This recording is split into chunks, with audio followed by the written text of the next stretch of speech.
The holiday season is in full swing, but many Americans say they're having trouble keeping up with rising prices. CBS News polling finds 41% of Americans are finding it somewhat difficult to afford the holidays. 17% say it's very difficult.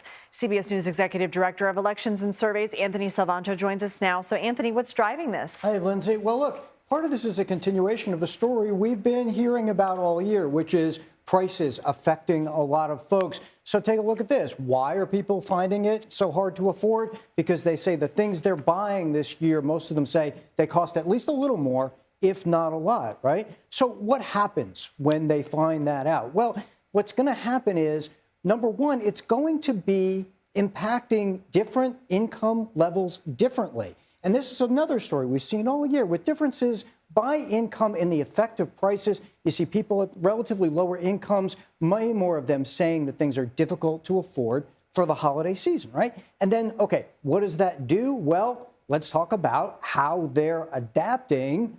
Are they buying fewer things? A lot of them are. Fewer gifts, fewer certainly airlines and travel, some of them the same. The folks who are saying that they're either buying more or the same, a lot of that is coming from people at higher incomes. So again, part of that impact almost disproportionately at folks who are at the relatively lower incomes. Look at the first to go, airlines, travel, and entertainment, right? Yeah. More discretionary the things non-essentials, well, right? So how are people feeling about the economy overall this year? So a couple of things. Those who say it's difficult to afford holiday items are more likely to say they're stressed. Overall, the holidays evoke a lot of grateful feelings, a lot of happy feelings, but that I relate to exhausted. The exhausted part, I totally get it, right? But the stress is there for people, and finances are always wrapped up in those emotions, right? The overall economy that you just mentioned, things are low, things have been low. That is really driven by prices. So it's not a lot of people saying the economy is good.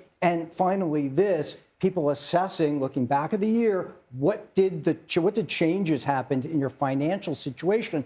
More people said that during 2025, things got worse rather than better. And that, again, really impacting people on the lower part of the income scale. And that's kind of your portrait of the U.S. economy this year, but then magnified, if you will, during the holiday season when there are so many expenses, Lindsay. Certainly, that money just flies out the window. Important information to keep in mind with the president speaking tonight. Anthony, thank you.